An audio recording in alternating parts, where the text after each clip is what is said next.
Hello বন্ধুরা, আসসালামু আলাইকুম। আপনারা সবাই কেমন আছেন? ভালো আছেন? আমি জুয়েল সার্বিয়া থেকে। তো আপনারা আমাকে অনেকে প্রশ্ন করেন যে ভাই এখন কি ভিসা হচ্ছে অথবা কি ফ্লাইট হচ্ছে কিনা, আমরা তো দেখতেছি না এখনো পর্যন্ত কোন ফ্লাইট যাচ্ছে, সার্বিয়াতে আসতেছে কিনা ফ্লাইট দেখা যাচ্ছে না, কেউ গ্রুপে শেয়ার করতেছে না। এই যে যে ভাইদেরকে দেখতে পাচ্ছেন ওরা কিন্তু এক সপ্তাহ আগে আসছে, এক সপ্তাহ ধরেন দুজন আসছে 5 তারিখ আর দুজন আসছে হচ্ছে 31 তারিখে। তো এখন উনাদেরকে দেখে বুঝলাম যে এখনো ফ্লাইট হইতেছে, ভিসা হইতেছে, কোনো টেনশন কোনো কারণে 2026 সালে হচ্ছে পুরোটাই ভিসা হবে এবং ফ্লাইট হবে, কোনো সমস্যা নাই। এখন ওনাদের জিজ্ঞেস করবো ওনারা কি মানে কখন আসছে অথবা কোথেকে আসছে। আচ্ছা, এখন আপনারা একজন করে নাম, আপনার নাম কি? আমার নাম দাদন কাজী। আচ্ছা, আপনার নাম? আমরা মোহাম্মদ ইমাম হাসান সোহেল। আপনার নাম?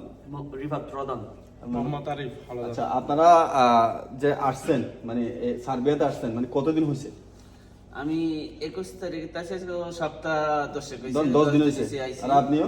আমি 21 তারিখ ফ্লাইট আছে, 22 তারিখে পৌঁছেছি। আর আপনারা আসছেন 31 তারিখে পৌঁছেছি। 31 তারিখ মানে জানুয়ারি 31 তারিখে আজকে হচ্ছে মানে 4 দিন হয়েছে।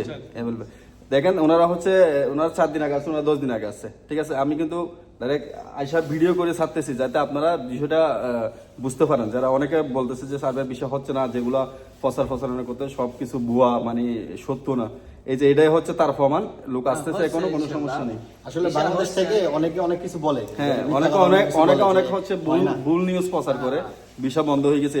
লোক আসতেছে, ভিসা হইতেছে, কোনো সমস্যা নাই। কেউ কন্ট্যাক্ট আসতেছে, কেউ কোম্পানিতে আসতেছে, কোম্পানিতে আসতে সময় লাগে। ভালো আয়োজন দেখে সবাই আসবেন। এটা আশা করি কামনা করি এই মাসের মধ্যে ইনশাআল্লাহ আরো কিছু আসবে। আর এই এনে হচ্ছে যে আমাদের সিনিয়র, অনেক সিনিয়র, উনি হয়তো মধ্যপ্রাচ্য। আপনি আগে কোন দেশে ছিলেন? আগে সৌদি আরব ছিলাম। কত বছর? সৌদি আরব 5.5 বছর ছিলাম। আর আপনি কি ছিলেন? নিউ। আচ্ছা, ওনারা সবাই নতুন। উনি হচ্ছে অনেক সিনিয়র, উনি হচ্ছে মধ্যপ্রাচ্য প্রবাসত উনি আমাদের সিনিয়র, ঠিক আছে। তো উনিও মাঝে মধ্যে ভিডিও তুলে মানে ওনাকে সবাই সাপোর্ট করবেন। হাসার কিছু নাই, যেহেতু উনি সবকিছু তুলে ধরতেছে, ওনার মাধ্যমে অনেকে অনেক কিছু জানতে পারবে, ঠিক আছে। তো আশা করি আমাদের ভিডিও যদি ভালো লাগে সবাই শেয়ার করবেন এবং পাশে থাকবেন। আসসালামু আলাইকুম। আল্লাহ হাফেজ। আল্লাহ হাফেজ। আল্লাহ হাফেজ।